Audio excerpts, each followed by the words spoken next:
quais os motivos, ou porque muitas pessoas que estudam espiritualidade, elas se tornam arrogantes e acabam até travando um processo da própria evolução. Olha, isso talvez seja até processo repetitivo dela também. Porque, veja, o fato de você estudar um tema é para abrir horizontes, ampliar. E se a pessoa ficar prisioneira do conhecimento que ela está estudando? A mente dela vira uma masmorra.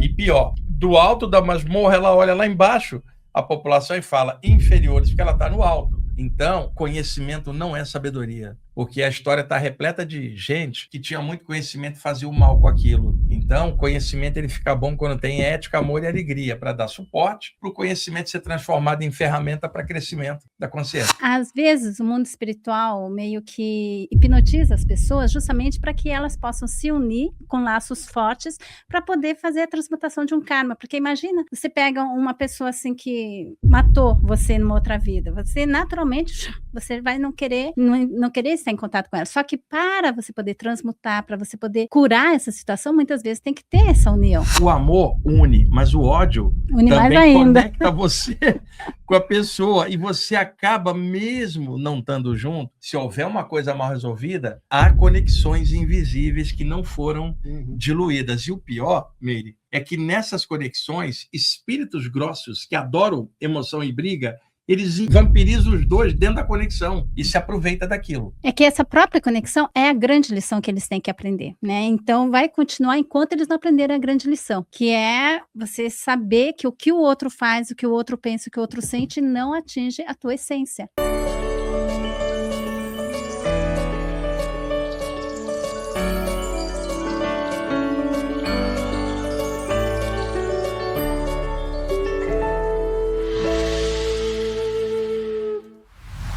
Existem vampiros energéticos, espirituais, encarnados e desencarnados? O que é que são laços kármicos nos relacionamentos? Como ficar ou manter a energia em alta mesmo quando as coisas parecem que estão tudo dando errado? O que é o GPS espiritual? Estas e outras perguntas serão respondidas por Wagner Borges e Meire Yamaguchi aqui no programa, na TV Consciência Próspera. E sejam bem-vindos todos, e bem-vindo Wagner, bem-vindo Meire. Pela primeira vez juntos, né? Primeira vez juntos. Eu encontrei a Meire uns 2 meses antes, lá nos estúdios da Rádio Vibe Mundial. Eu falei, poxa, Meire, vamos fazer um programa lá no Consciência Próspera, vamos fazer juntos, né? Aí a gente finalmente está aqui hoje. Que beleza. Olha, é uma grande honra aqui com o meu professor, porque a gente, na verdade, se encontrou antes. Eu estou fazendo curso de projeção astral. Oh, né? Que legal. E agora a gente vai para a segunda fase, estou bem curiosa do que a gente vai encontrar ali.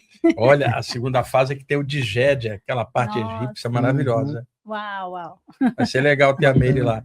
Por falar em Digédia, por falar em processo de viagem astral, é possível as pessoas, os seres humanos comuns, terem iniciações fora do corpo sem ter nenhum conhecimento de uma tradição aqui encarnada nesse período, nessa época? É né? possível, é mais comum do que se pensa, porque se a gente pensar que alguém está encarnado aqui, por exemplo, um rapaz de 18 anos mora na Zona Leste, ele está tendo umas intuições, tem alguma coisa nele que ele ainda não identificou, ele está bem jovem, e aí durante o sono ele se sente paralisado, materialmente, né, a catalepsia, flutua por sobre o corpo, fica em pé, de repente tem uma presença espiritual elevada na frente dele, abre uma passagem luminosa e leva ele para um templo extrafísico.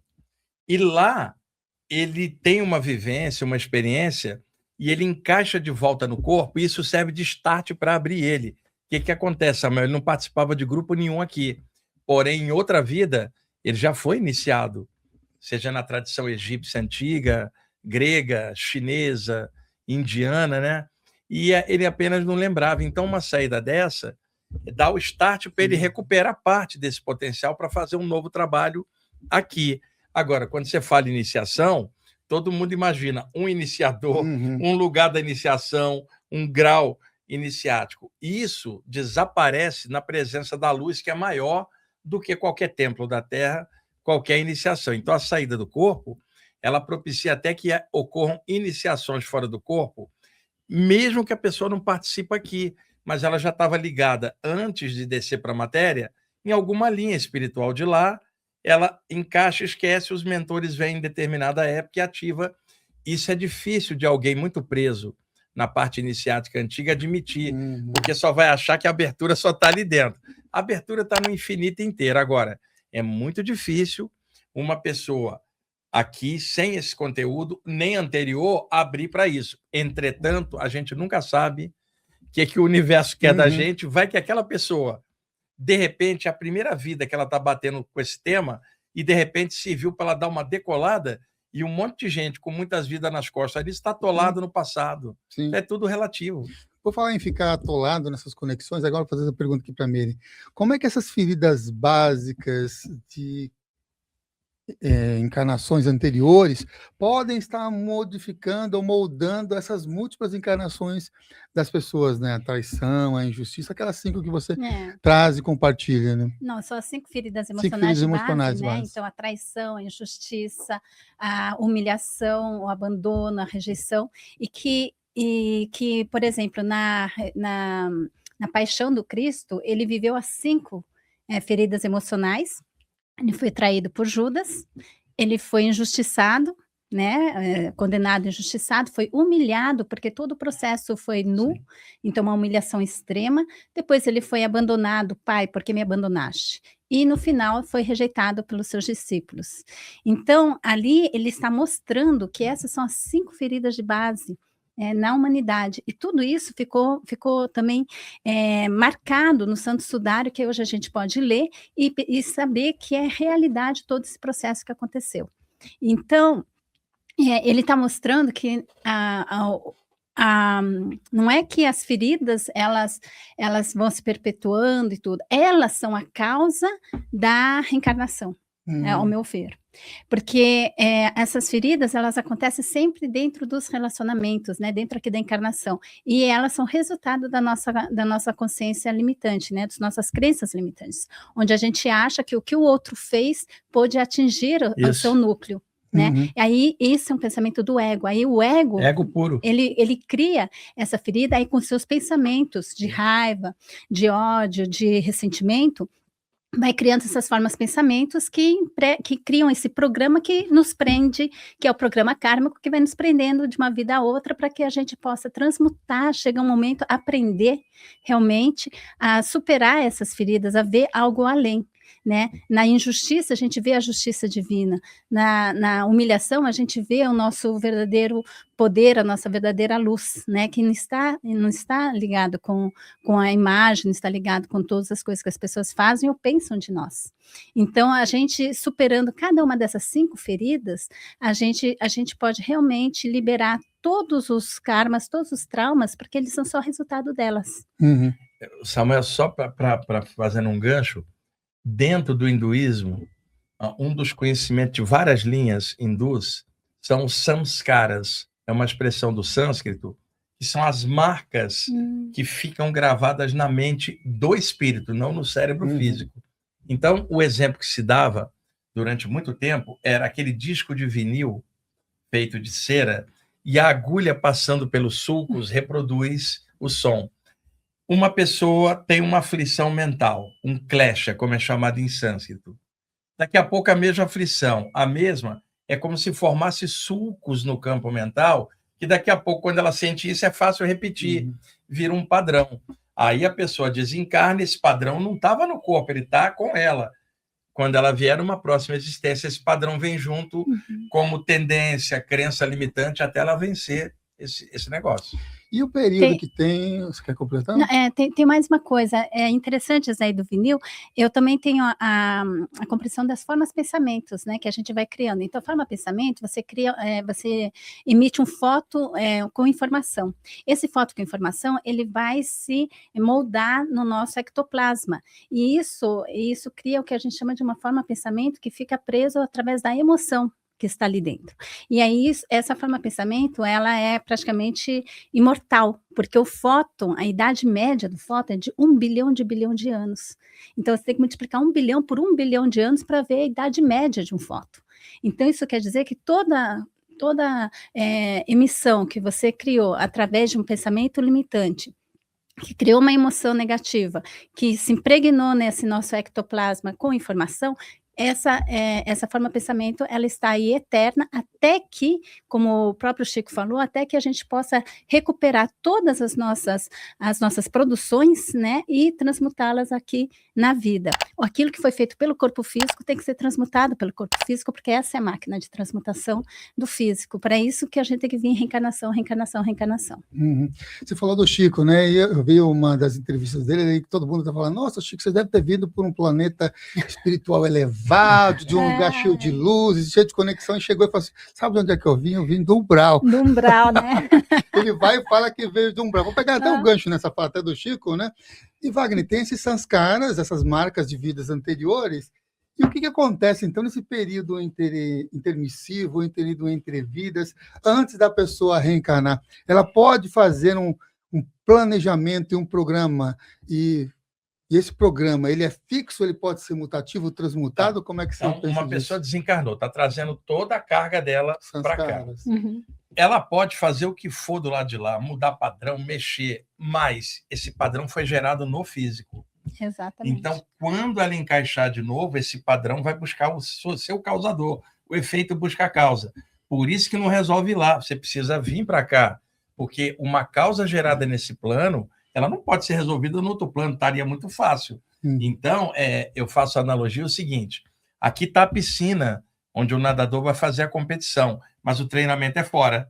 Alimentação, condicionamento físico. Então, treino, mas o teste vai ser dentro da piscina. A piscina é a Terra, cara. Uhum. O planeta que a gente escolheu estar aqui, hein? Olha, cara, muita gente fala, eu queria ir para um outro planeta.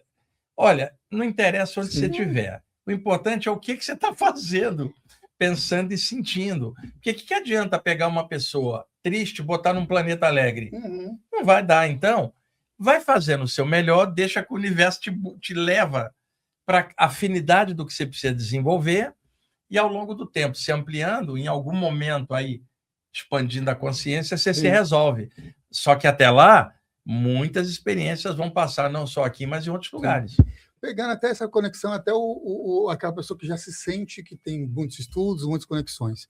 Quais os motivos, ou porque muitas pessoas que estudam espiritualidade, elas se tornam arrogantes e acabam até travando um processo da própria evolução. Olha, isso talvez seja até processo repetitivo dela também.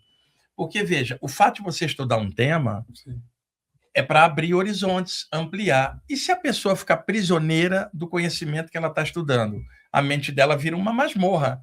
E pior, do alto da masmorra, ela olha lá embaixo a população e fala inferiores, porque ela está no alto. Então, conhecimento não é sabedoria. Porque a história está repleta de gente que tinha muito conhecimento e fazia o mal com aquilo. Então, o conhecimento ele fica bom quando tem ética, amor e alegria, para dar suporte para o conhecimento ser transformado em ferramenta para crescimento da consciência. E a pessoa ela fica presa também nesses conhecimentos, investindo de poder, investindo de capacidade. É o ego, né? É o ego que pega esse conhecimento para benefício próprio, ao invés de utilizar para poder limpar o canal e ser Esse é o ego do conhecimento. De muita gente inverteu esse processo quando escutava mestres da Índia falar: se você quer aprender, esvazia sua mente para que o conhecimento real chegue. Que muita gente fez a leitura errada? Então não vou estudar mais. O problema não era o estudo ou o conhecimento, era o ego do conhecimento, esvazia ele. Agora, estuda sem o ego, ele dá libertação, que é o conhecimento que liberta da ignorância. Claro. Agora, se o conhecimento te prende num processo de ego, esvazia ele para aprender humildade, respeito. Mas não é não conhecer. Porque se você sai do ego do conhecimento, você cai no ego da ignorância, que também é ego. E com a ignorância ninguém evolui, que você não dá um passo à frente, que você tem medo. Então, entender errado. Não é esvaziar o conhecimento no sentido de não estudar. É esvaziar o ego do conhecimento. Porque o conhecimento não é bom ou ruim, ele simplesmente é uma ferramenta. Depende do que você faz com ele. Tem gente que se prende, tem gente que se liberta. Você está falando de Jesus, né? E uma das ideias que chegam depois de milênios aos nossos dias atuais é um conhecimento formatado, nivelado e direcionado para mensagem específica, né? É quase que contaminado por uma ideia da sociedade ou uma ideia dos líderes religiosos, que o Jesus veio só para a gente por conta do sofrimento na crucificação e ali tem a salvação. O que você pode falar sobre esse aspecto e também sobre o selo crístico que ajuda nesse processo de cura coletiva, né?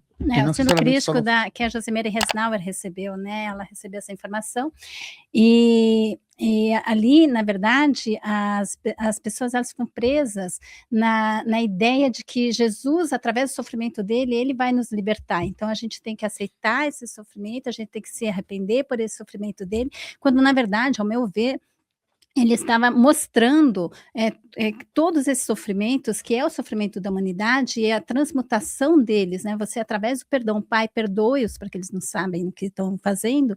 Então, através do perdão, você poder chegar nesse ponto de realmente de conexão com a tua essência e ver que a tua essência, ela é livre. Né?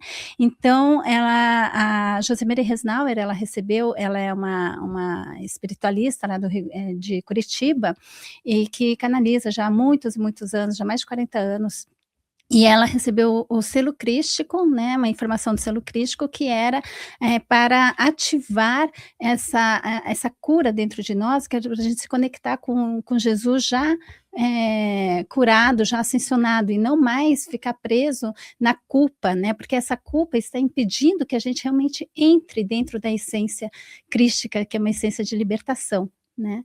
Então é um ponto assim, muito importante agora para a humanidade, para poder liberar a humanidade dessa culpa. Uhum. Porque a imagem que a gente ganhou de Jesus, por exemplo, você pode estudar Jesus em 3 níveis: histórico, tá?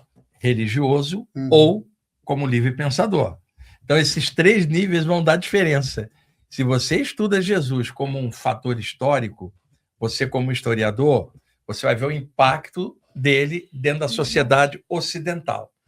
Agora, se você estuda pelo ponto de vista religioso, ele está todo encapado de dogmas e incluindo a ideia do sofrimento, da culpa. Quando você estuda de forma livre, da maneira que você quiser, mais livre, você não vai estar falando do Jesus do ponto de vista nem histórico nem religioso, mas o que ele trouxe de ideia, de luz, de renovação. Você, com esse ponto de vista mais aberto, você não vai imaginar Jesus numa cruz, porque aquilo ali é uma consciência avançada, tá? E outra, você não vai imaginar ele com um rosto barbudinho de um corpo no Oriente Médio.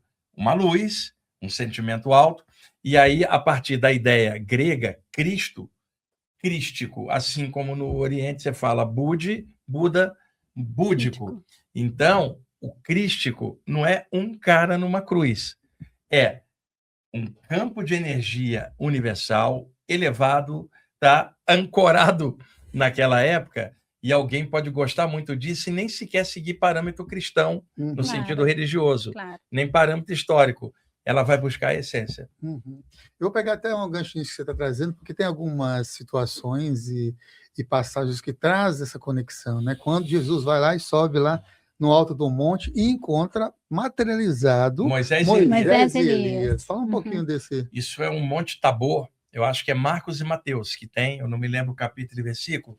Jesus sobe com João e mais 2 discípulos. Lá no alto do monte aparece Moisés e Elias materializados. Nesse momento, os 3 discípulos caem assim, cobrem com medo. E Jesus fala: levanta e não temai, né? E ali o Pedro vira para Jesus.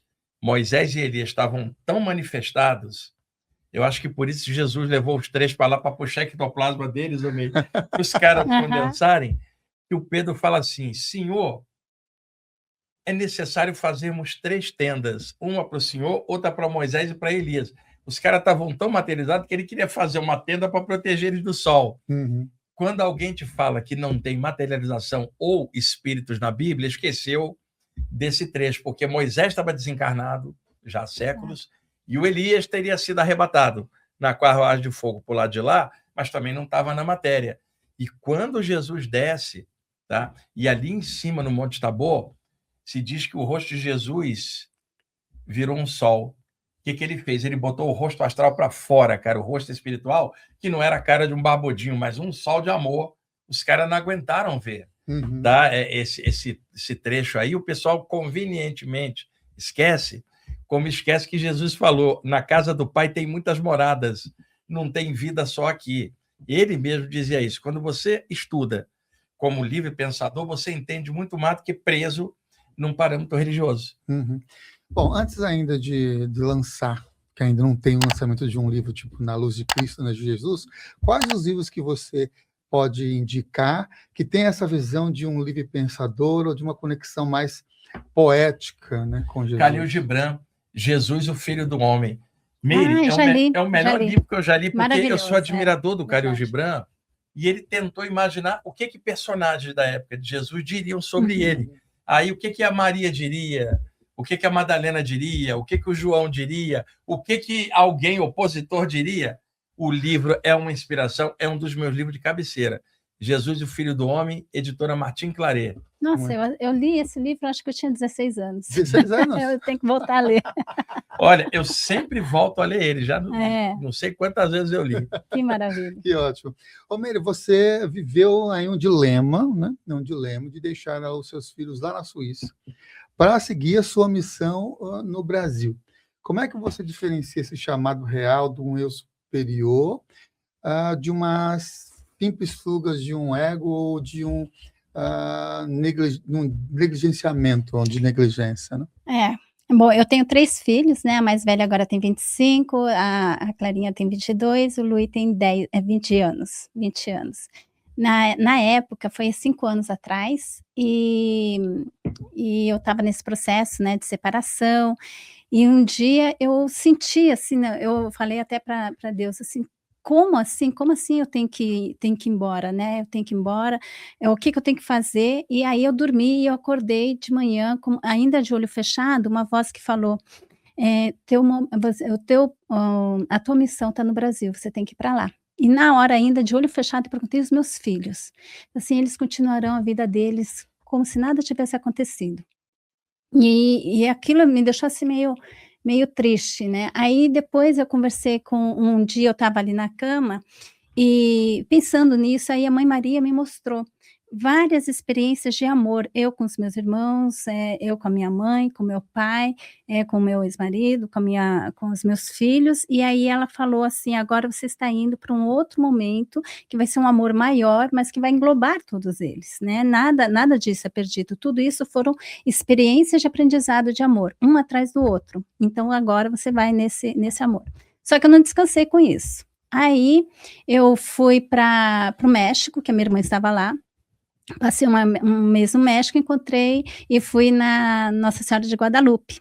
Chegando na Nossa Senhora de Guadalupe, também chorava muito, e aí eu estava lá chorando e de repente ela falou na minha mente: "Você não vai comer e não vai falar durante 3 dias, e vem me visitar mais 3 vezes". Aí eu olhei aquilo, assim: "Ai, não falar tudo bem, mas não comer, ai, a comida daqui é tão boa". Aí ela repetiu outra vez, séria, né, "Você não vai falar e não vai comer durante 3 dias e me visitar mais 3 vezes". E eu achava que esse era um trabalho, assim, para para me purificar, para um trabalho mais coletivo, e no final ela falou: "Não, isso é uma purificação tua, para que você possa, né, seguir, nesse trabalho". E aí, depois disso, ainda fui para Fátima, também perguntei a mesma coisa, ela me fez, andar de joelhos em volta ali da capela, e depois eu cheguei outra vez aqui na Aparecida do Norte, e sempre perguntando: "Mas como assim a senhora mãe me pede para deixar os meus filhos?". Aí ela me falou assim, ela disse assim: "Meire, você perdeu teu pai com 9 anos. Você está achando que você, deixá-los vai influenciar alguma coisa, você já fez o teu papel. E você perdeu teu pai com 9 anos, olha onde que você está agora. Com eles acontecerá a mesma coisa". Aí eu disse assim: "Mas eu não posso deixar, eu não posso, né, meu papel de mãe e tudo". E ela falou assim: "Meire, agora para de rezar e vai trabalhar". Aí eu resolvi aceitar, né.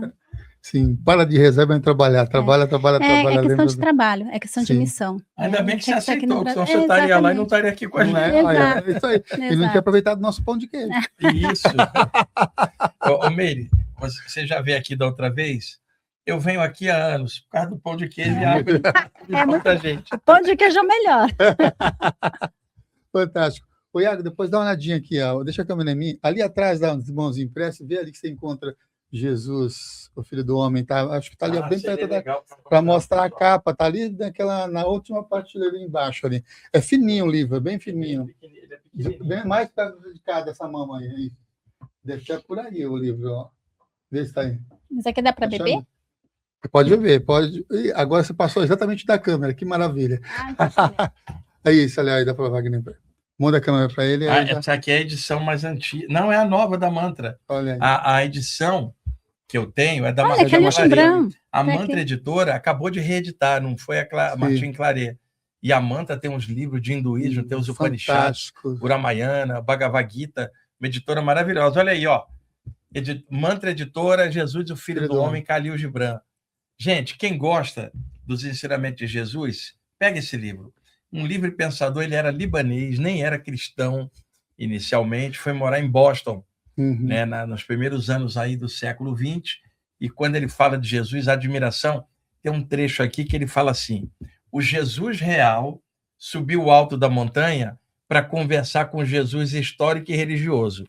E o Jesus real desceu a montanha e falou assim: nós não nos entendemos. É uma ironia grande, né? Significando que o Jesus real não tem nada a ver com aquele Jesus envolto em mitos, religiões e coisas. Por exemplo, eu sempre costumo dizer, Samuel, se Jesus chegasse aqui agora, ou Buda, ou Krishna, qualquer grande mestre, não chegaria aqui com aquela arrogância de um Deus. Não, claro. Senão, não seria Jesus. Chegaria aqui, sentaria e falaria: posso participar do bate-papo? Né? Podemos conversar, somos amigos, filhos do mesmo pai. Claro. É totalmente diferente da história de Jesus que o pessoal passa para nós. O mestre, né? Aquela coisa toda. Viria como um grande amigo. Assim que eu penso. Maravilha. Wagner, como é que a cultura e até o condicionamento transformou um deus grego, Pan, na figura do diabo, né? Cara, o deus Pan era aquele deus da fertilidade, metade humano, metade bode. E como era o deus da fertilidade, tem a ver com a sexualidade, a reprodução. Passaram-se os séculos, os europeus, principalmente na Idade Média, aquela época das Inquisições e tal, uma época de grande ignorância, e, paradoxalmente, a ignorância era enorme, mas a criatividade, por exemplo, para construir as catedrais era enorme. Você já imaginou uma miséria de ignorância com a Inquisição e catedrais maravilhosas, lindas, sendo erguidas na mesma época? Como na Idade Média falar de sexualidade era impensável, Claro. Seria coisa diabólica, qual a associação? Deus Pan, metade homem, metade bode, fertilidade, sexualidade. Ora, o diabo, evocado pelas bruxas, ele tem a forma de bode no sabá. Quer dizer, fizeram uma associação de um deus grego, misturaram com o diabo em forma caprina, porque a forma caprina lembrava o deus Pan, e daí o conceito de que o diabo tem a forma de bode e sairia do caldeirão das bruxas do sabá, sendo que essas bruxas simplesmente eram mulheres que faziam rituais da natureza, assim como povos indígenas fazem, os celtas antigos fazem, só que foram considerados pagãos e lentamente exterminados nas fogueiras da Inquisição, que é um assassinato cultural, vamos falar claro, e com justiça. O católico de hoje não tem nada a ver com isso. Homens usaram religião para assassinar outros que pensavam diferente. Aí, nesse bolo todo, ficou aquela história do diabo com forma de bode, cara. Você vê, né? Para impor, para ele colocar medo. Vou trazer outra pergunta para você, então, relacionada a ele. Como é que o medo ele é usado como uma forma de mecanismo de controle externo para apagar a luz da pessoa, para desconectar do divino, né? Porque só tem duas energias principais, o amor e o medo. Então, eles pegam no medo, que é essa negação do teu poder divino, negação da tua união com Deus. Aí, nisso, eles vão, através da mente, né? Porque eles colocam essas ideias na mente, através da mente, a própria pessoa, ela fecha todo esse caminho, né? Através dessa sensação de divisão, de perigo, de que vai ser atacada, de que pode acontecer alguma coisa com ela, inclusive morrer, quer dizer, a ilusão da morte. Né? E é tudo ego. E onde tem medo, o amor desaparece. Claro, ou é medo ou é amor. Então, a florescência do amor elimina o medo. Eliminando o medo, desaparece culpa, sofrimento, uma série de coisas, né? Inclusive, aqui no livro Jesus, o Filho do Homem, o Khalil Gibran imaginou um encontro entre Jesus e o Deus Pan, que é uma das partes do livro que eu mais adoro nele. Porque o Deus Pan, os dois estão sentados, o Pan está sentado tocando a flautinha dele. Aí ele fala assim, eu sou um velho Deus, você é um novo Deus. Toca a minha flauta aí comigo. E aí Jesus pega a flauta na visão do Khalil Gibran, e quando ele toca, ele diz que o universo inteiro treme, porque o novo Deus estava chegando. É muito legal o livro. Uau! Mary, relê esse livro, você vai Eu li com 16 anos, não tenho memória fotográfica. Né? Wagner, você traz também essa ideia também, de que Deus ele jamais perdoa porque jamais se irrita, né? Essa Olha, conexão, né? Na verdade, para você se irritar, primeiro você tem que se sentir afetado, claro, para você suplantar aquilo, perdoar. Se supõe, então, que você foi afetado, transcendeu aquilo, por isso você perdoa. A pergunta é, e se eu nem chegar a ser afetado, eu não preciso perdoar, porque aquilo não me incomodou. Então, Deus jamais perdoa porque jamais se irrita. Porque para perdoar, teria que se sentir agredido, e não tem como um ser que mora num planeta desse tamaninho, no meio de zilhões de estrelas, afetar o Criador. Se eu falo assim, olha Deus, você acha que o Eterno vai parar turbilhões de galáxias e falar, um cara me xingou na Terra, tá ferrado, eu vou lá. Cara, nem criança compreende algo assim. Então, na verdade, quando você fala, até mesmo perdão, não é uma coisa divina, é uma coisa humana que o pessoal precisa aprender, porque o divino já nem é afetado. Agora, o humano é. Então, quando Jesus fala em perdão, ele era um ótimo educador. Está falando para os alunos, que são a humanidade, que precisa aprender a transcender a noção de ego para não ser ferido e ter que perdoar. Quando se fala em algo mais alto, transcendeu. Porque se eu imaginar um Deus que se irrita para depois perdoar, que se irrita para jogar um cara no inferno, isso não é um Deus, é um ser humano irritado lá em cima. E eu não consigo conceber o Eterno como um ser humano irritado. Porque mesmo a gente, no momento bom, transcende, imagina o Eterno, né? O gerador de tudo, Deus, Alá, Mãe Divina, o nome não importa.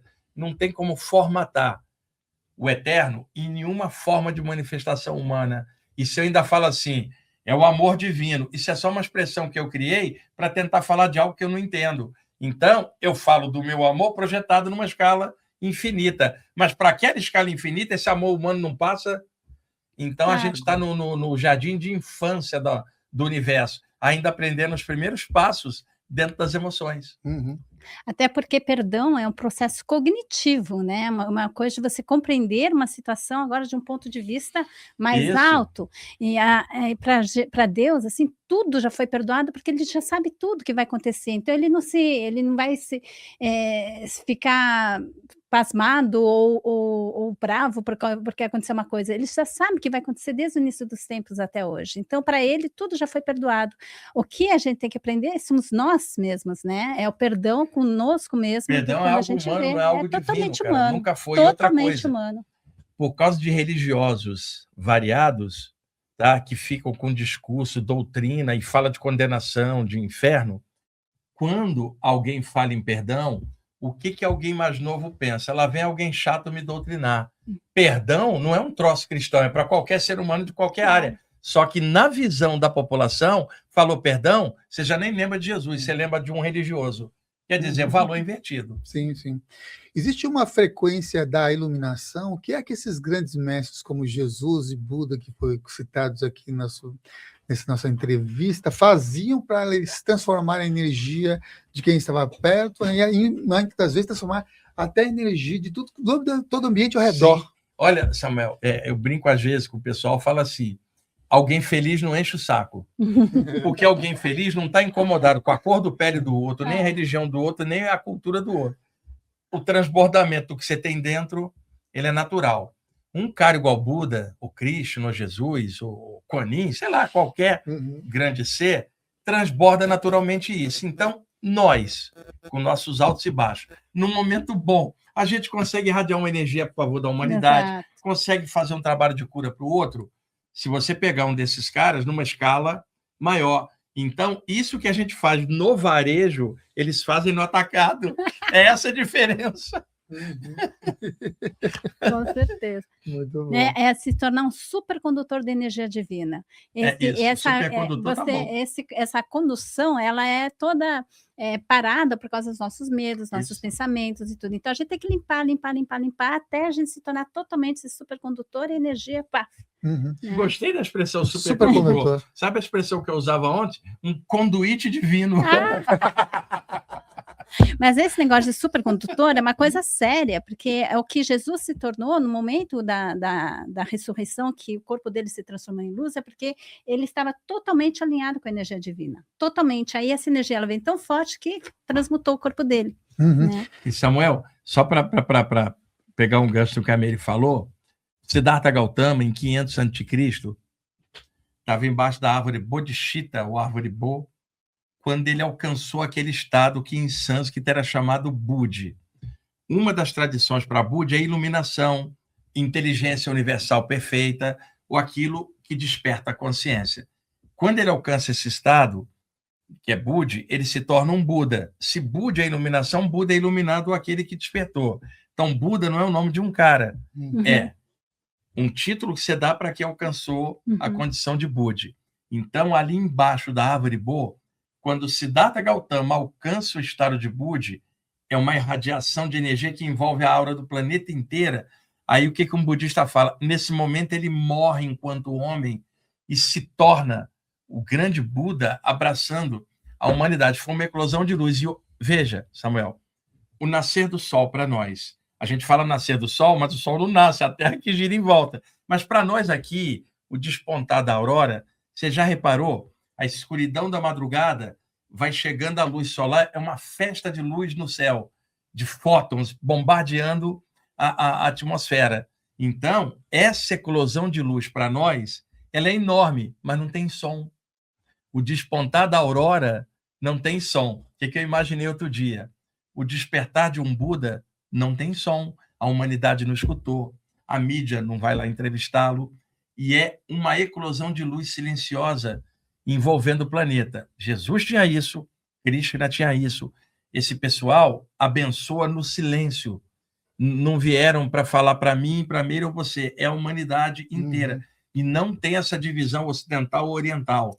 Porque alguém com a condição dessa não vai fatiar o mundo em Oriente e Ocidente, nem doutrina. Vai abraçar a humanidade inteira.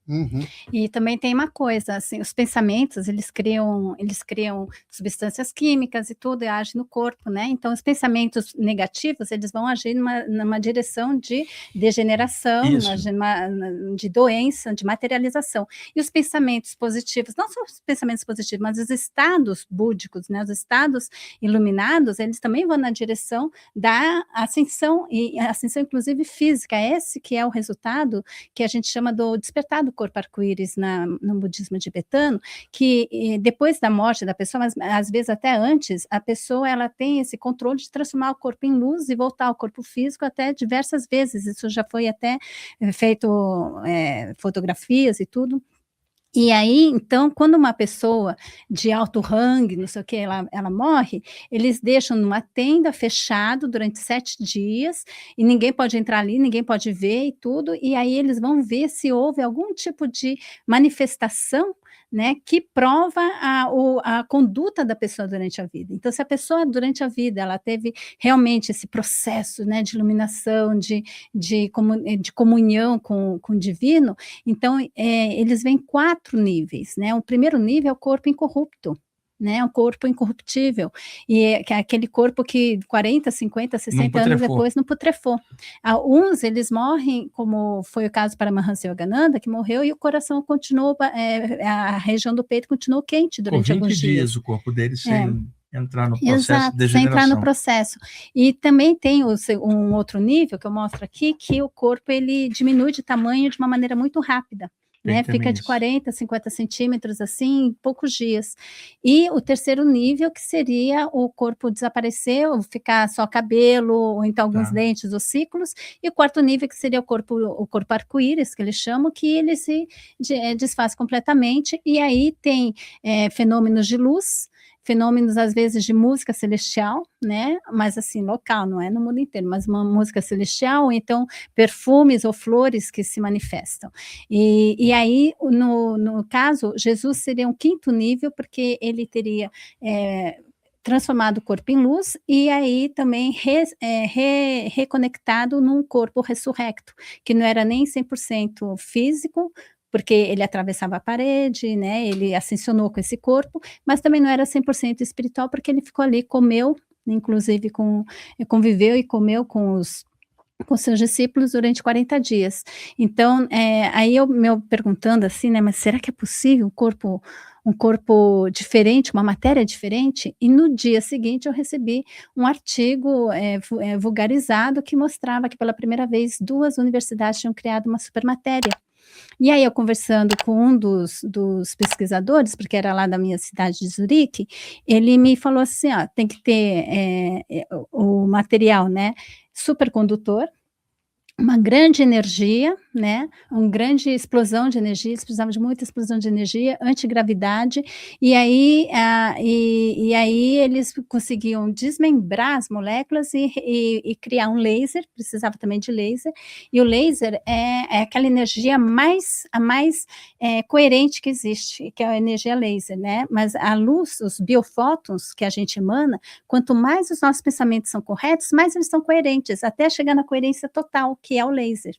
Então, eu precisava de todos esses níveis, que é a mesma coisa que a gente estuda e que comprova que o Santo Sudário é resultado, essa imagem é resultado de emissão de laser, de uma explosão muito grande, de um evento horizonte, que é um evento antigravitacional, né, e que aquele corpo ele teria se tornado um supercondutor. Então, é muito interessante, porque tudo isso, né, mostra, assim, que esse é o nosso processo. Quanto mais a gente vai se alinhando com a energia de Deus, quanto mais a gente vai purificando, quanto mais os nossos pensamentos vão se alinhando também com a energia divina, mais a gente vai se tornando esse supercondutor, né? Samuel, se você pegar o princípio da física, de que matéria é energia condensada e energia é matéria em estado radiante, tudo no universo é algum tipo de energia, só variando o grau de condensação. Então, o que a gente imagina? Esse corpo é energia condensada. E se houvesse uma consciência avançada ocupando o corpo, que descondensasse e fizesse o contrário, o que é matéria se tornaria energia de volta. Então, para alguém que sabe trabalhar, ele condensa e descondensa como quer. Nós temos o potencial, mas não temos o conhecimento. Quando a gente vê algo assim, a gente acha que era um milagre, mas para ele não é milagre. Para ele é evolução, ele sabe como manipular essa energia. E uma informação espiritual que eu tenho, de um dos mentores, quando Jesus estava no momento do Sermão da Montanha, você imagina o potencial de energia daquele momento. A informação que ele me deu, que cada palavra que Jesus falava, ele botava tanta energia em cada palavra era como se fosse um passe na aura planetária, que ele estava deixando enriquecida e gravada para que, ao longo das eras, à medida que a humanidade fosse sintonizando, tivesse uma reserva, uma luz guardada para o despertar da consciência. Então, né, eu sou o caminho, esse eu sou, estava ali o I am, né, eu sou Han, eu sou o caminho, era uma técnica utilizada, né, eu sou, para tentar energeticamente encher de luz a atmosfera, o ambiente. Então, se diz que o Sermão da Montanha foi o ápice assim, de Jesus enquanto encarnado, irradiando. Aí eu fazendo paralelo, o Buda embaixo da árvore, no momento do Buda, isso também, você imagina, esses caras, nesses momentos de pico deles, você imagina como é que a aura do planeta reverberava, cara? E outra, quando Jesus diz que desce, fica 3 dias embaixo para depois subir, cara, o cara está aqui nesse plano denso. Se ele passa direto para lá, a energia sutil não vai conseguir mexer cá embaixo. Ele aproveita que ele está aqui e fala, deixa eu dar uma limpada no porão. Então ele desce, mexe, soltando magias antigas da Atlântida, cara, quebrando correntes de treva de milenares e arrasta tudo para cima e transmuta. Isso é o que eu acho nos 3 dias de Jesus para baixo, o cara foi fazer limpeza limpeza da máquina, limpeza do porão, limpeza do carburador, cara. Inclusive, quando ele sua sangue, aquele momento, ele também está pegando todas as formas, pensamentos que a humanidade tinha criado e transmutado através do seu corpo físico, né? Porque precisa do corpo físico. É isso que a gente faz quando tem incorporação também, a gente está permitindo que aquela alma utilize esse corpo como instrumento de transmutação também, né? Das coisas que eles estão passando.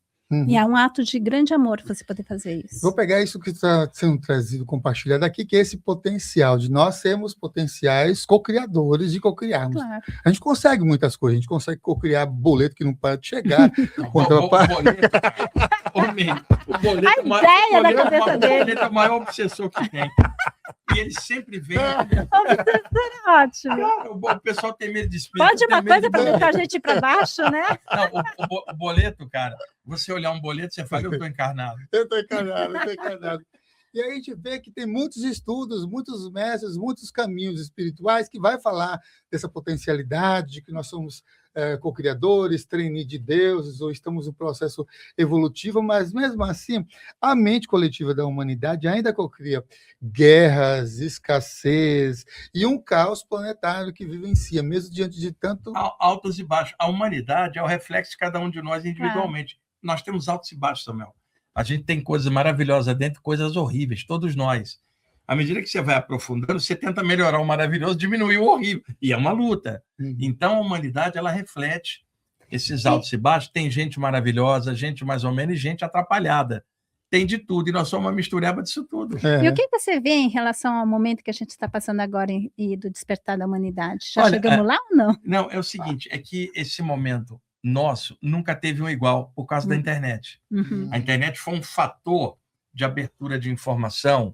Nós nunca tivemos uma abertura tão grande, principalmente a parte espiritual, num clique, porque antigamente era uma vida inteira para ler um livro, anos ralando numa prática iniciática, e agora você tem um acesso. Eu brinco com meus alunos, se você não melhorar nessa é porque você é muito ruim.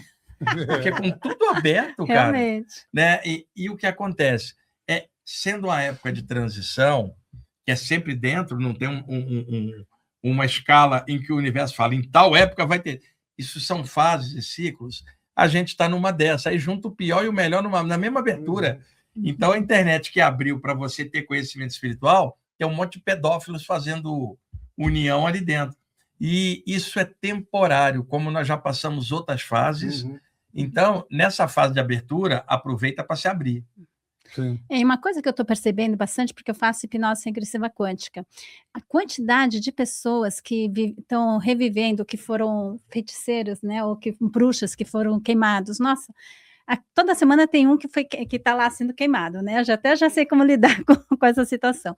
Mas muitos também estão lembrando de Atlântida, muitos estão lembrando das guerras de Órion, né? Então eu sinto assim que esse é o momento onde está tudo vindo à tona para ser completamente transmutado, né? E os poderes também antigos estão sendo recuperados, muitos na hipnose, ou então em processos iniciáticos no astral, né? É muito interessante. Samuel, a abertura espiritual que todo mundo fala, todo mundo imaginou que era uma abertura só de luz. Não tem como ter luz, porque o ser humano é sombra e luz. A abertura, ela vai abrir uma grande luz, mas ela vai expor. E é isso que é o que a gente está vivendo agora, com uma abertura. E aí cada um tenta lidar o melhor possível, utilizando o que tem para integrar, tornar-se um, equilibrar. Porém, tem muita gente que não entende isso, achou que a abertura seria só uma coisa luminar. Quando você aumenta a luz, você enxerga coisas que você não enxergava antes. E essas coisas estão dentro da gente. E também tem uma perspectiva de esperar um salvador, né? De terceirizar também um processo de evolução para um guru, para um extraterrestre, e muitas vezes fugir, transferência. Né, dessa... Mas as pessoas elas têm que perceber que todo conhecimento para a autocura, para o autoconhecimento está aí, né? E aí olhar suas sombras e com aquelas lições tão especiais de Jesus, né? Com amor e com perdão, você poder englobar e ter uma visão maior de todas as tuas sombras, que a sombra nada mais é que resultado da nossa ignorância, não é mesmo? Então, você poder olhar isso e poder se reintegrar com esses teus fractais aí, que você considera sombra, mas que na verdade é parte tua. Samuel, só um adendo. Por exemplo, no meu caso, tá? todas as vezes que eu falo de Jesus em alguma live, programa, aparecem nos comentários as seguintes criaturas. Detratores materialistas que falam, esse cara nem existiu, Jesus. Religiosos fanáticos que acham que Jesus é da doutrina dele e outra pessoa não pode falar. Isso você espera nos comentários, isso é o esperado, cara. E alguém que parar para olhar o ensinamento de Jesus, o ensinamento fala por si só. Não precisa de detratores de um lado e fanáticos do outro. Se eu vejo ali e falo, na casa do Pai tem muitas moradas. Você está de sacanagem. Amai-vos uns aos outros, mas amai ao alto acima de tudo. Cara, esses ensinamentos não são para os cristãos, é para a humanidade inteira. O ensinamento do Buda, abaixo da iluminação só existe a dor. Isso é para a humanidade inteira. As pessoas ficaram encapando com doutrinas os grandes ensinamentos, e hoje a gente tem o trabalho de desencapar e falar, olha isso, estuda isso aqui, tirou a capa, o que isso aqui está te dizendo?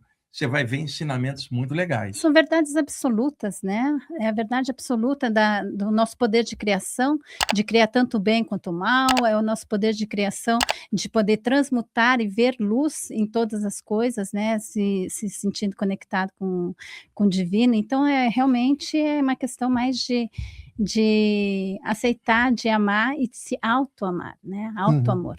Que eu acho que é o principal. Nesse planeta, como nós vivemos, nessa roda de Sansara, a gente é visto e percebido e conecta com outras pessoas através das relações, os relacionamentos. E na abertura do programa eu falei o que são esses laços kármicos nos relacionamentos. E aí eu quero complementar essa pergunta com outro ponto.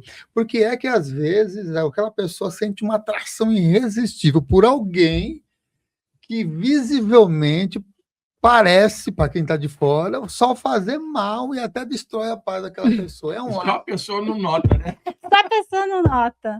Não, mas às vezes o mundo espiritual meio que hipnotiza as pessoas justamente para que elas possam se unir com laços fortes para poder fazer a transmutação de um karma. Porque imagina, você pega uma pessoa assim que matou você numa outra vida, você naturalmente você vai não querer estar em contato com ela. Só que para você poder transmutar, para você poder curar essa situação, muitas vezes tem que ter essa união, né? Então, às vezes eles até meio que hipnotizam a gente, para a gente, através da atração física, atração sexual e não sei o quê, né? Para que as pessoas se unam para poder fazer o grande trabalho de trazer as sombras, né, à tona para poder ser curadas. A gente só cura aquilo que vem à tona, né? Samuel, e uma pessoa jovem, ela tá cheia de hormônio, cara. Então, a atração sexual ou física, ela encobre qualquer animosidade que tenha. Exato. Aí, tá ali, aí casa, ou passa um tempo, aquela capa de hormônio vai caindo, e dentro da normalidade do relacionamento, vai sobrar a animosidade que estava subjacente. E aí a pessoa fala, como é que eu casei com essa pessoa se agora está revelado de que tem uma animosidade?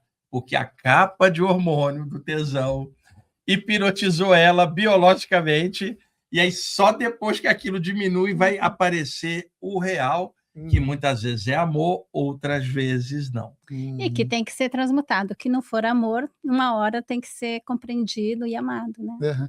Nessa perspectiva, então, quando o casal já identificou isso, acabou os hormônios, acabou o tesão, acabou a paixão desenfreada, e agora eles vão para a separação, no plano físico. Só que vão na separação com muita raiva, vão com mágoa, com sentimento de posse. O que acontece com os cordões energéticos de ambos, e continuam um sugando o outro à distância, já que se separam. Esses cordões, eles já eram falados desde os kahunas, lá no Hawaii, de que ficam cordões ligando as pessoas, né? E às vezes, é incrível esse mecanismo, Samuel. O amor une, mas o ódio também conecta você com a pessoa, e você acaba, mesmo não estando junto, se houver uma coisa mal resolvida, há conexões invisíveis que não foram diluídas. E o pior, Meire, é que nessas conexões, espíritos grossos que adoram emoção e briga, eles vampirizam os dois dentro da conexão e se aproveita daquilo. É que essa própria conexão é a grande lição que eles têm que aprender, né? Então vai continuar enquanto eles não aprenderem a grande lição, que é você saber que o que o outro faz, o que o outro pensa, o que o outro sente não atinge a tua essência. Não atinge. Você é luz, e você e o outro são um. Então, enquanto o ego, né, o ego fizer com que as pessoas se vejam separadas, vejam que dando poder ao outro de determinar teu valor, determinar quem você é, você vai ficar preso nessas energias. E aí os pensamentos que você vai fazendo, você vai repetindo, repetindo, você vai reforçando essa forma de pensamento, e ela fica tão forte que ela pega a sua independência e ela passa a te sugar também, né, uma coisa de auto-vampirismo. E isso que é também o processo do vício, né, quando você fica, alimentando aquela forma de pensamento até que ela fica tão forte que ela passa a te controlar. É isso que o Leadbeater chamava de elemental artificial. As formas de pensamentos não é um elemento Leadbeater. natural, ele é um elemento criado Claro. pela mente. Você pega elemental, um elemento da mente. Não é o espírito da natureza, o elemental, Exato. é o elemental artificial. E aí ele cristaliza a tal ponto que para ele sobreviver tem que roubar de você a tua vitalidade. E ele mostra isso nas formas pensamentos, no Cânone Besante, né, que ele escreveu as formas pensamentos. Então, a gente percebe, assim, essas formas pensamentos, né, é o que os médios, os sensitivos, eles leem essas formas pensamentos, que são essas historinhas que você fica rodando, porque você está com raiva, você está ressentido, você fica rodando essa história na tua cabeça, e ela acaba se tornando praticamente uma entidade, né. Samuel, o livro que a Meire está citando é o livro Formas, Pensamento, do Charles Webster Leadbeater e Annie Besant, que eram da Sociedade Teosófica. Esse livro foi publicado durante anos pela editora Pensamento, e me parece que ele foi reeditado Foi reeditado agora, eu vi. recentemente. Se eu não me engano, é de Muito 1901, cara, o livro. Foi um pioneiro. E tem imagens maravilhosas, né? Aquelas imagens, eles contrataram um desenhista para poder desenhar o que eles viam. Na área espírita, tem uma expressão semelhante, que é formas ideoplásticas. Ideo, de ideia, plástica, de plasticidade. Aquilo que eu penso toma uma forma plástica, energética, uma forma mental, uma forma pensamento. Esse livro que a Meire falou é o melhor livro de todos que eu já li sobre formas de pensamento. É um livraço. É um livraço. E também ali a gente vê onde é que está o nosso poder de criação, onde que está o nosso poder de manifestação, né? Então, tomar consciência dessa formação, né? Eu ensino muito aos meus alunos sobre essa forma de pensamento, porque é a partir dali que você pode criar todas as coisas, né? Samuel, tem na psicologia uma expressão chamada monoideísmo, que é o padrão de ideias fixas. A pessoa fica em loop. Exato. Se uma pessoa pensa muito numa coisa e recorrente durante muito tempo, ela cria uma forma mental permanente, cara, por causa do padrão. Ela desencarna, ela carrega isso para o lado de lá. Então, para os mentores soltar alguém, não é só aplicar energia e soltar, tem que diluir o bolsão de formas mentais em volta do espírito para poder passar, senão o cara não consegue, porque vai passar para o lado de lá mantendo o padrão. Então, tem terapia do lado de lá, tem um monte de coisa, não é só passe, ficar falando que você morreu, irmão, não. Terapia para, cara, arejar a mente, ampliar, falar assim, ó, passou essa vida, pô, aquilo passou há 50 anos, que você está girando isso na mente? Looping mental, cara, monoideísmo. E às vezes vem de vidas e vidas, e aí uma coisa bem interessante foi que uma vez aconteceu uma coisa lá, eu encontrei uma pessoa de uma vida passada, e uma situação assim que eu vi que eu já estava com esse monodeísmo durante várias e várias vidas, e aí eu senti uma raiva, um ódio, e aquilo, eu nunca tinha sentido essa sensação, eu disse, nossa, eu não quero isso mais para mim, não quero, eu percebi que eu tinha sentido aquilo durante muito tempo, e eu fui assim para o meu quarto correndo, falando, não quero mais sentir isso, e aí assim que eu deitei na cama, eu nem caí na cama, o meu corpo saiu, e eu saí, olha só que louco, eu estava na praia, e eu fui para a praia, o meu corpo astral foi para a praia, e eu vi uma nave espacial desse tamanho, e eu entrei na nave espacial, e eu estava ali, né, com 3 seres extraterrestres, eram greys altos, e eles estavam mexendo na minha barriga, e eu disse assim, onde é que eu tô? Que loucura é essa? E eles estavam mexendo na minha barriga, aí eu pensei assim, eu ouvi falar que quando tem uma coisa assim, a gente tem que falar que eu não permito que você mexa na minha barriga, não permito que você mexa em mim. Aí comecei a falar, não permito. Aí eles falaram assim, Meire, para de brigar que a gente não tá colocando nada em você, a gente está tirando. Eu, tirando? E aí, quando eu vi na minha barriga, eles estavam tirando uma coisa que parecia um motor de Ferrari. enorme. E aí eles me falaram que aquilo eles tinham construído, né? Eles não eram muito do bem, mas eles tinham utilizado das minhas energias, das minhas formas de pensamentos para poder construir aquele aparelho no qual eles utilizavam vidas e vidas e vidas para sugar a minha energia. E aí, naquele momento, eles tiraram, porque como eu não queria mais, então era algo muito valioso para eles, pelo visto, eles vieram na hora, era total, era um implante enorme, e aí eles pegaram para poder utilizar para outras coisas. Já que está falando de monodeísmo e está falando de formas de pensamentos, não seria então o umbral e o inferno esse amontoado de muitas consciências nesse Sim, totalmente. Olha, Samuel, se você imaginar que o astral inferior é vermelho e que o astral superior ou mental é azul, então aqui tem milhões de caras no vermelho e milhões no azul. Tá, aí você vai falar, o astral inferior aqui, o superior é lá. Se eu pegar esses que estão no azul e trouxer para cá, aqui vira azul.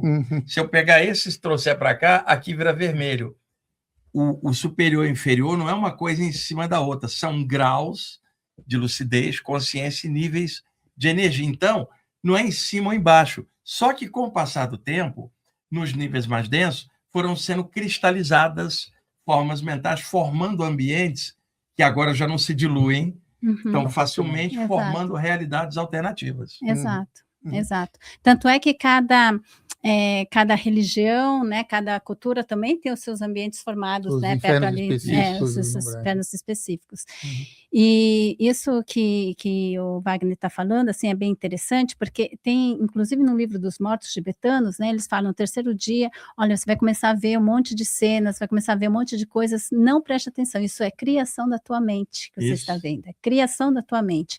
Então, quando a gente perde a nossa densidade, as formas de pensamentos, elas se tornam muito mais visíveis, muito mais, né, densas para você, porque você está mais nessa frequência. Então, aquilo que você criou, as tuas ideias, vai perdurar durante certo tempo. Então, por isso que as pessoas, entre aspas, a maioria passa pelo umbral, porque eles estão passando pelas suas formas de pensamentos negativas, né, a gente poderia dizer, e as pessoas, elas podem ficar durante vários anos, às vezes, né, presas nisso. Por isso que é muito importante a gente orar e querer, né, que essa pessoa ela possa ver, ela possa diluir essas formas e seguir adiante, né?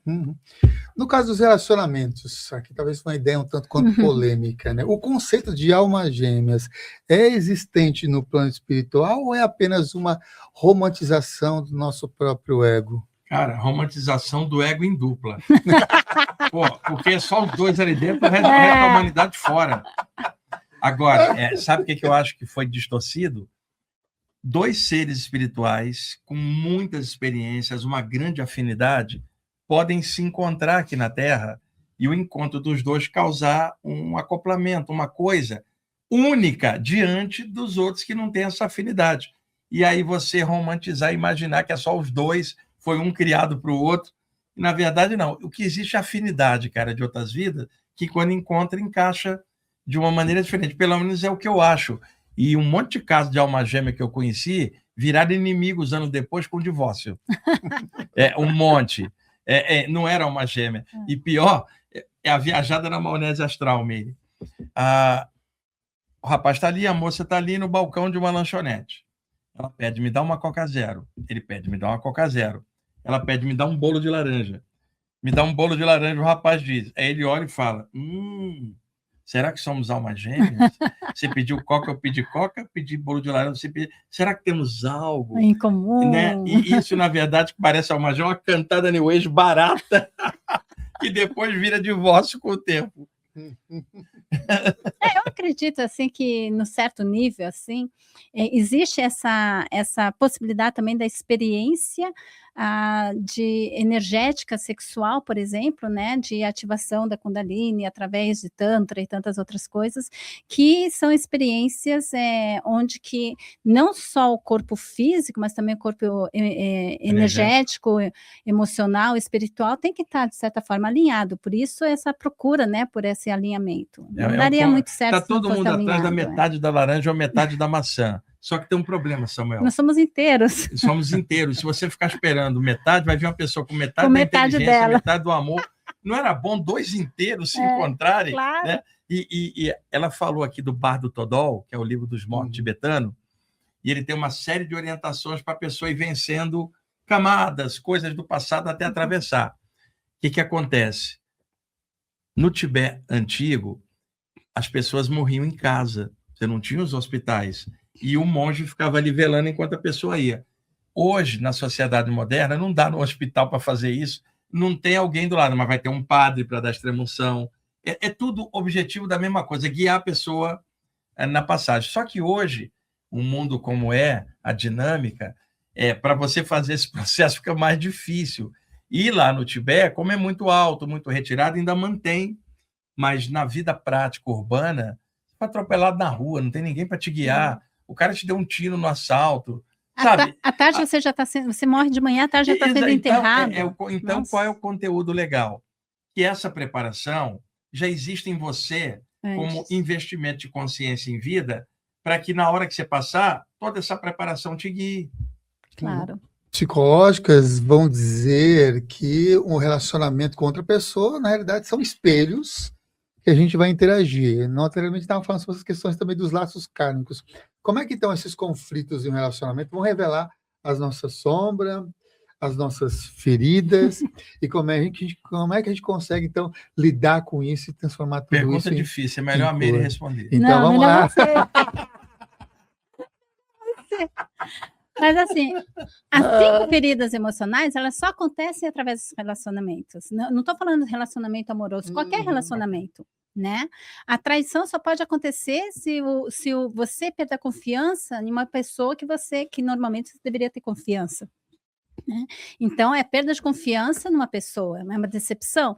A injustiça, ela só acontece quando há injustiça do outro. Você sozinho com você mesmo não há isso, né? Quando você considera que o outro ele não agiu de uma maneira equilibrada em relação a você, da mesma maneira como ele agiria com uma outra pessoa. A humilhação é a mesma coisa. A humilhação é o olhar do outro que te denigre, né? E você se sente denigrido pelo olhar do outro, assim como a rejeição, que é óbvio, e o abandono, né? Você só pode ser abandonado através do outro. E todas elas você também pode sentir em relação, seja uma pessoa, uma amizade, seja um companheiro, ou seja até mesmo Deus, né? Ou o mundo. Então, tudo é questão de relacionamento. É isso que permite que o ego saia de si mesmo e possa ir atrás, né, do mundo, possa se unificar com o mundo. Eu estava gravando um programa lá na Astral TV ontem, estava inclusive com o Tiaguinho tocando flauta lá, e aí, cara, eu peguei um material que eu recebi de um grupo de mentoras indígenas do Amazonas. Você não viu isso? É um grupo de curadoras, elas trabalham no ambiente, no duplo da floresta, tem um monte de samaúma, aquelas árvores enormes, tem uma clareira no meio, elas trabalham ali, é um nexo entre planos. Elas passam do outro plano para cá, e aí, dentre os tópicos que elas me passaram, que eu contei no programa da Astral TV, que já passou, já foi ao ar, tem uma mensagem que diz assim: quando alguém renega a luz espiritual dentro dela mesma, isso configura que ela é traidora de si própria. Claro. Que ela falou aqui da relação com o divino, com Deus. Samuel, quando você está dentro de uma jornada espiritual, que não é um lugar, não é a parede de um templo, é o teu estado de consciência com aqueles valores.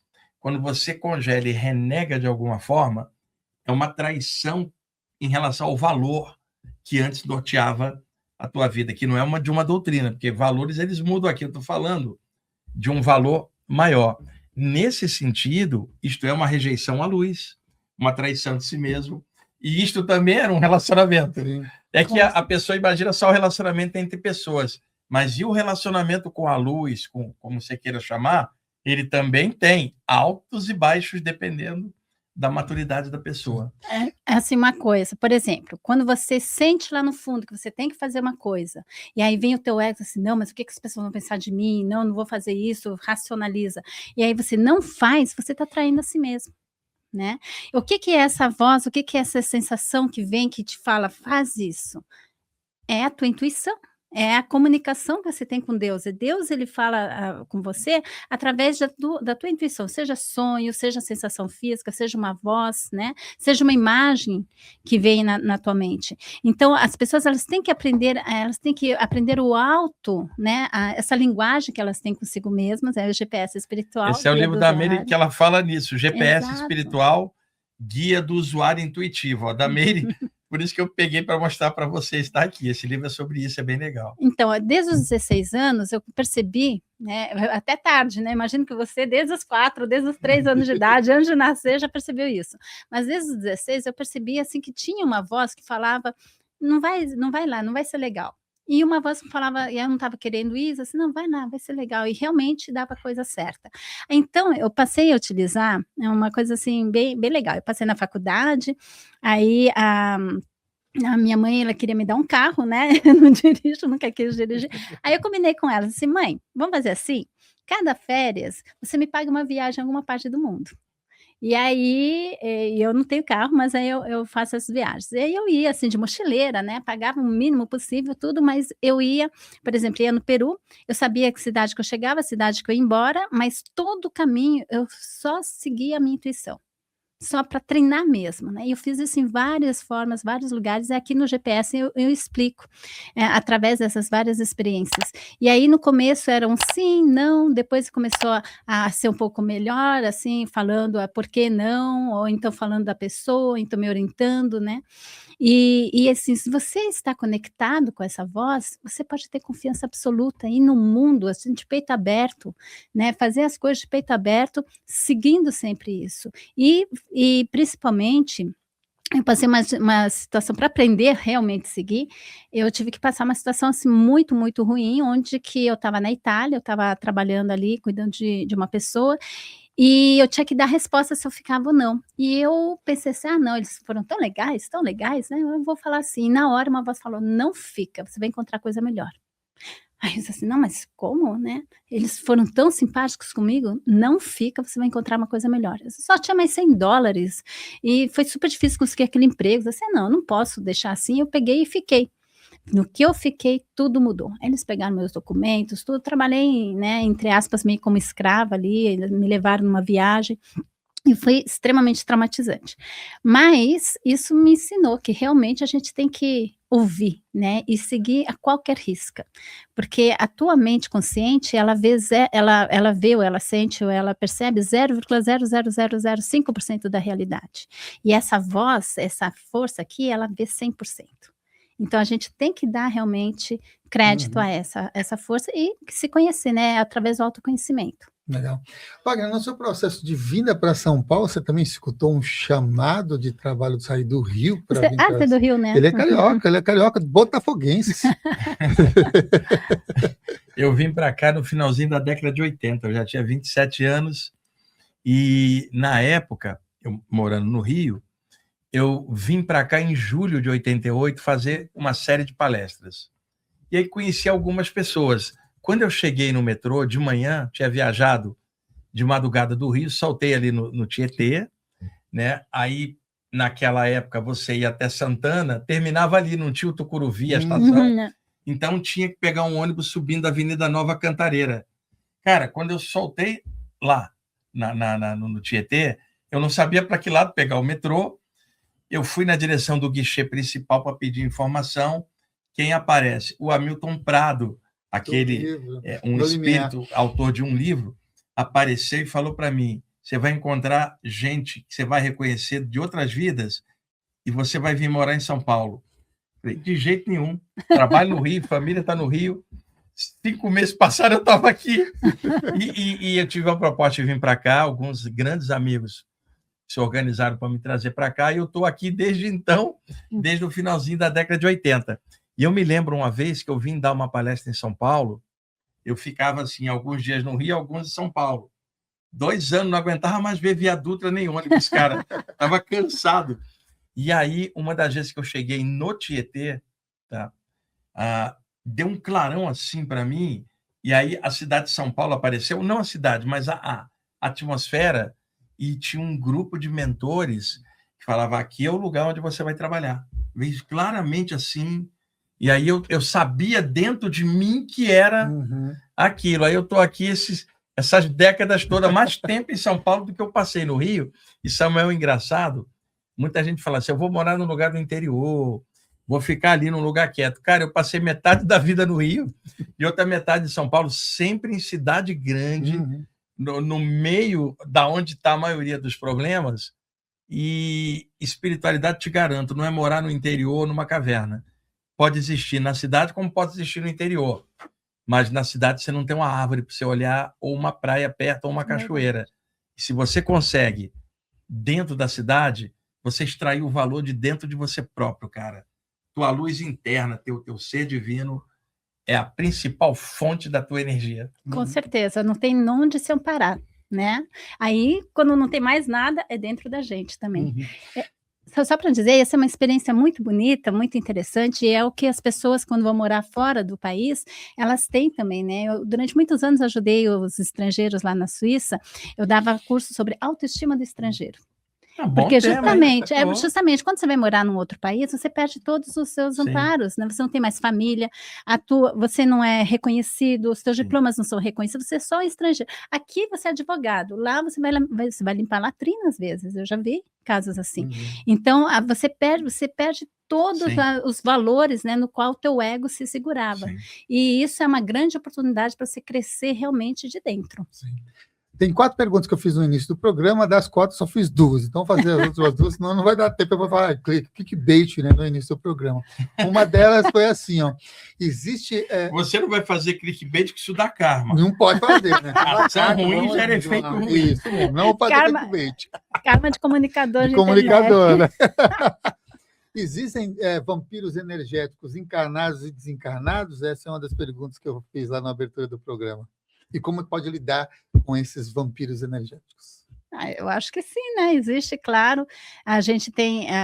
eles se seguram onde? Nas tuas feridas emocionais, nas tuas aberturas de energéticas. Então, você tem que reparar, perceber onde que está essa tua abertura, que muitas vezes a gente fica doente, né? É lá onde você não consegue colocar o teu limite, é lá onde você não consegue falar não. Né? Isso aqui no mundo físico, eu diria. No mundo espiritual quando você fica com os pensamentos, muitas vezes ilusões, você fica nos sonhos, né? Você fica na rejeição da tua realidade. Todas essas coisas vão criando aberturas assim para que o mundo espiritual, né? Essas pessoas elas entrem no teu sistema. Tem entidades que são famintas de energia, porque tudo que interessa a eles está só nesse plano. E eles passaram a vida inteira negando qualquer outra realidade, numa auto-hipnose. Não existe, não existe. Quando ela sai da matéria, a mente dela não consegue admitir outro plano que não seja esse, que é a única realidade do ego dela. Ela não quer sair daqui. Como ela não tem mais o elemento, que é o corpo físico, para se relacionar, ela procura encaixar na aura de alguém encarnado para drenar a energia que liga ela aos elementos daqui para aquilo que ela precisa, um vampirismo extrafísico. Então, pegando o gancho no que a Meire falou, aonde é que o cara vai encontrar pontos nas feridas das pessoas? Porque um cara desse se encosta perto do Buda, não consegue vampirizar ele, não tem ponto de abertura, mas em nós tem um monte. Então, num pontinho desses mal resolvido, entra alguém que também está mal resolvido do lado de lá. Com esse ponto, os dois estão juntos.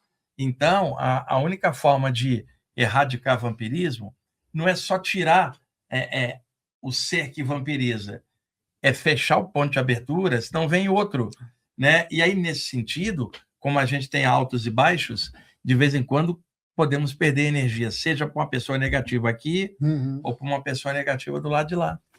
Então, justamente, a pessoa ela tem que perceber as suas feridas emocionais e saber também, tem uma frase assim, tocou, doeu, leva para casa que é teu. Né? Você fez alguma coisa? Tocou, doeu, leva para casa que é teu. Tá bom. Então, se tocou, às vezes o outro falou uma coisa que ele não tinha essa intenção, né? Mas, nossa, me machucou profundamente. É tua ferida. Então, olha essa ferida, procura entrar dentro dela. O que a pessoa falou que te faz pensar uma coisa negativa de ti mesmo? Que eu não tenho valor, que eu não sou bom, que eu sou feio, que isso, que aquilo, né?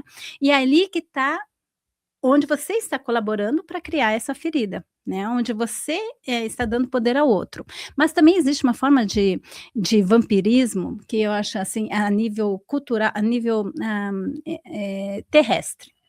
A gente poderia dizer que a gente sabe que tem seres, não só humanos, mas também de outras esferas, assim, que se alimentam da energia que nós humanos podemos fabricar, que são justamente essas formas de pensamentos que são criadas através do nosso ectoplasma.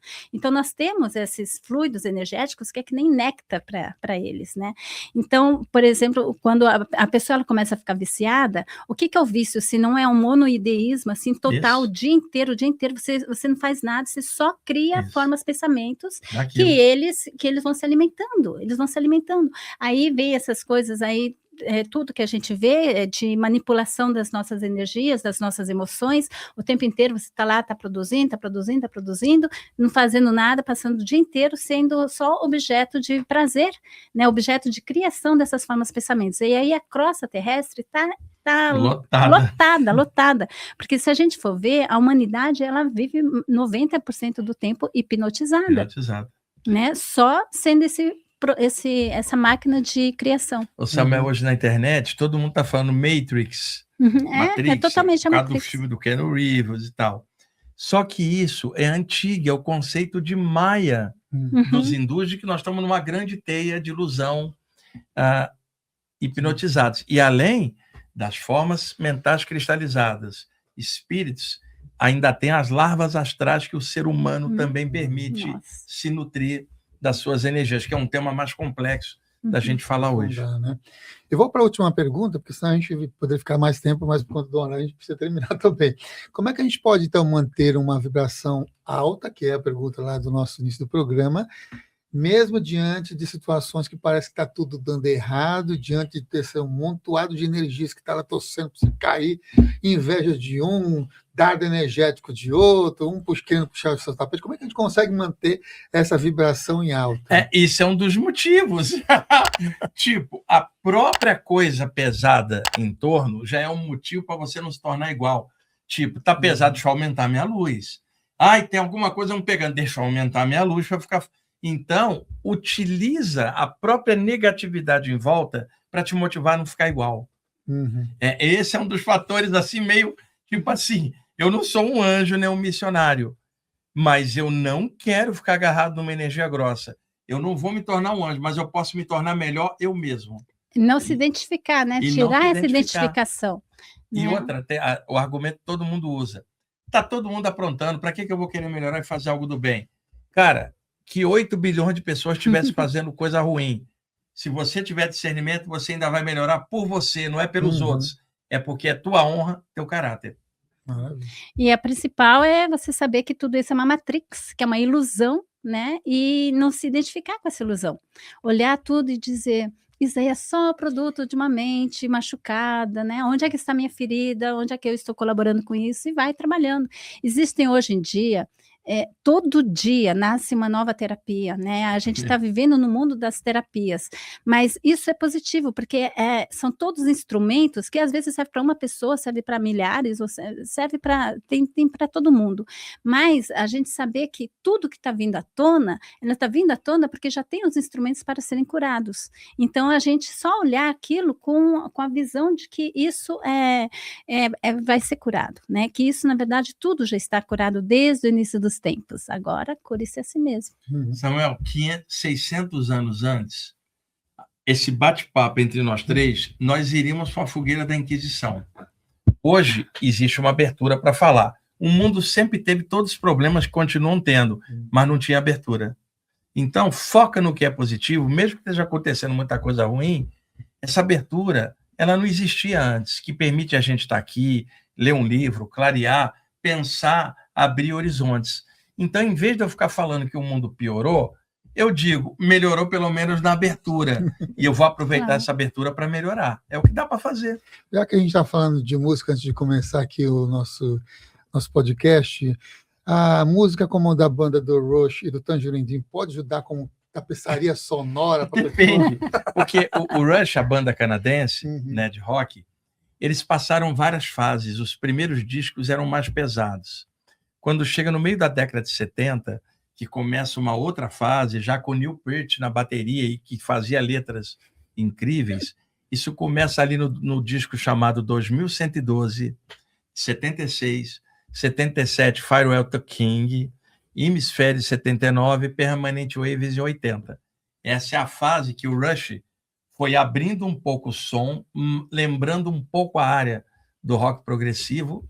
Quando chega em 81, lança o Moving Pictures, que tem aquela grande música conhecida Tom Sawyer, que era a abertura da série Profissão Perigo com MacGyver no Brasil, Signals, que já era a época mais do tecladeira, e daí vai. Então tem fases do Rush que são viajantes, outras fases são mais heavy. Aí depende qual fase que a pessoa gosta mais. E o Tangerine Dream, várias fases, eles começaram em 1970, estão em pé até hoje. E durante a década de 70, eles faziam sons espaciais viajantes. Faedra, Rubicon, Stratosphere, eu tenho tudo do Tangerine Dream. Tá vendo? Especialista. E aí, quando chega já virando para a década de 80, tinha saído um pouco antes o Peter Baum e entrou o Johann Schmidt, que o Iago, mostrei para ele o material, o Iago adora. E aí o Tangerine Dream começou a fazer várias trilhas sonoras e o som foi ficando mais próximo daqui, menos space. E depois, já na década de 90, os sons mais modernos. Mas o Tangerine Dream, na década de 70, tinha discos assim que era uma viagem espacial sonora. E mesmo os outros discos da década de 80, já com o Johann Schmidt, vai ter um CD chamado Logos, maravilhoso, de 1982. Tem o Excite, de 1981, o Tangram, de 80. Cara, aí o Iago fica dizendo que a minha memória está falhando. Vê se está falhando. Estou dando data, nome dos dias, nada. Ele é que falha, em casa. Aqui não. Mas tem memória longa, E aí, longo termo, memória curto termo. Bandas, o Rush e o Tangerine Dream, que o pessoal às vezes pensa que o Rush é heavy metal. Não é? O Rush teve várias fases. Eu adoro o trabalho. E o Tangerine Dream é uma das minhas bandas assim, junto com Yes, Genesis, Pink Floyd. É igual Pink Floyd. Se você pegar os primeiros discos do Pink Floyd, eram totalmente psicodélicos. Era a época do Syd Barrett. Quando você entra depois, já na época da década de 70, o Metal, Dark Side of the Moon, Wish You're Here, até chegar no The Wall, você já tem umas peças com David Gilmour arrebentando nos solos de guitarra, aquele solo da Comfort Number e da Time, tá de sacanagem. Aquilo ali até os ETs iam adorar. Você também gosta? O namorado da Mary tá ali? Aí, tamo junto, mano. Meu Deus do céu. Samuel, por isso que o pessoal fica me cobrando de eu fazer um programa de música, porque eu não Mas você pode usar toda a tua... eu não me limitei a gostar de música. coleção. Eu pesquisei, escrevi em jornais de música. Seria legal. Então, eu passo a história das bandas, os componentes. Né? Se eu fizer um programa um dia, eu vou fazer os 2 primeiros só sobre o Yes, cara. E o Rick Wake, o Steve Hall, os membros também. Colocando a música, né? Fazendo contando a Queen, história. dá para fazer um monte de coisa. Mas cadê o tempo para fazer isso, Samuel? Verdade. Bom, Faz aquilo que tem paixão, né? Olha, Mary, você não fica me tentando, não? Ai, não, né? mas não. olha que legal. muito bom. Está falando que seria sensacional aqui, convidado. Ó, deixa eu falar aqui dos livros da Meire, ó. GPS Espiritual, Guia do Usuário Intuitivo e também O Fim do Karma. Por onde que as pessoas encontram esses livros? Eles encontram no meu site, www.meiriamaguchi.com.br, e se não, no Kindle, na Amazon, sim. Eu acho que sim. E lembrando que esse Clube livro dos aqui, Autores. da Meire, O Fim do Karma, muita gente fala de karma e tem opções diferentes, né? Aqui é coisa séria, pessoal, não é viajada na maionese astral. Tipo assim, eu agora sou da fraternidade vermelha e violeta, queimei todos os meus karmas. Porra, não é nada disso, porque senão o pessoal confunde por causa de informações distorcidas. O fim do karma se chama despertar da consciência, cara. É quando você sai da ignorância. Isso. Né? E você, através do perdão, você transmuta todas as formas, pensamentos que você criou. Maravilha. Toda a ignorância. E esse aqui que é um best-seller, mais de 10 edições. Saiu a 10ª edição. Saiu a 10ª edição, ó. Viagem espiritual, professor Wagner Borges, também, se você não tem. Tem que falar que as ilustrações são do Leonardo Dolfini, depois senão ele reclama. E tá bom, então Olha, vamos falar. Do Léo maravilhosa. Dolfini, não reclama mais, né? É do Léo Maravilhosa. Dolfini, que é fantástico. São mais de assim. 50, né? São, Ele tem 100 imagens 60 coloridas. imagens. 100 e poucas imagens. Então, viagem espiritual, se você não tem, vai lá, busque. Tá de presente, está chegando no final do ano também. Esse é meu. Esse aqui é da Meire. E esse aqui é o Na Luz dos Xamãs também, está na segunda edição. Já rapidinho, né? Rapidinho, em 3 meses. Capa do Léo Dolfini. E capa do Léo Dolfini. Capa do Léo Dolfini. Ilustração do Léo Dolfini. Depois. Mas é do Samuel também, ó. Samuel com E Wagner esse aqui é Borges. em coautoria. O professor Wagner Borges e Samuel Souza de Samuel Paula. Souza. Está no livro Na Luz dos Xamãs. Fantástico também, a gente super indica, E já esse sabe. também é meu. Isso aí também é da Meire, ippb.org.br, sextas-feiras sempre palestras gratuitas, a Meire vocês encontram no site dela direto, para mais informações. Aqui na descrição do vídeo tem para você entrar no Clube Consciência, que é um grupo no WhatsApp, que você recebe os avisos dos programas gravados, dos cortes, tem sorteio de livro. Nossa, essas semanas aí teve um monte de livros de sorteio. 8 sorteios de livros, porque os autores deixam os livros para serem sorteados. Dá bastantes livros que as pessoas ganham, mas para quem está aí nesse grupo de WhatsApp. Aí você se informa também sobre o GEP, que é o Grupo de Estudos e Práticas Espirituais Consciência Próxima, que foi presencial de 2008 até recentemente. Faz algumas semanas que a gente está fazendo agora o GEP no formato online. Vocês podem ter essa experiência também, ver se você sente afinidade nessa modalidade também desses estudos. Segundas-feiras, das 20 às 21h30. Se informa lá pelo WhatsApp, que tem também na descrição pelo link. Quero super agradecer a todos vocês. O programa se passou muito rápido, fantástico. Foi demais assim, essas conexões. Passou assim porque foi bom, né? Porque foi bom, né? Isso aí. Porque Nossa, foi bom. eu que agradeço aqui, foi maravilhoso. Mais para frente. Sim. Aí eu venho junto com a Meire de novo, aí você escolhe outros temas e a gente vai fazendo essa tabelinha aqui. Maravilha, será ótimo, né? Vocês gostaram? Deixa aqui os comentários de curto, muito bem. Agradecer mais uma vez ao professor Wagner Borges pela presença aqui no Consciência Próspera. E ele está toda terça-feira ao vivo ao meio-dia. Toda terça-feira ao vivo ao meio-dia. Também a Marisa está ao vivo toda terça-feira às 16 horas. 16 horas, Marisa também está aqui ao vivo. E professor Samuel Souza de Paulo, toda terça-feira, às 21 horas. Terça-feira é dia de estar ao vivo no Consciência Próspera. Então, terça-feira ficou o dia todo mundo ao vivo aqui. E pode interagir. Mais uma vez eu agradeço. Vou fazer a mensagem final. Então, primeiro a Meire faz a mensagem final, depois o Wagner faz a mensagem final, aí sobe a nossa vinheta. Então, super agradeço, que tenham uma boa vida a todos. Então eu que agradeço aqui esse convite maravilhoso, muito obrigada, agradeço também a todo o público que está aí, e tragam as suas perguntas, tudo, né, e a gente pode responder, mas isso, o fim do karma é possível, né, através do autoconhecimento e autocura. Se não for para ser feliz, não adianta nada estudar esses temas.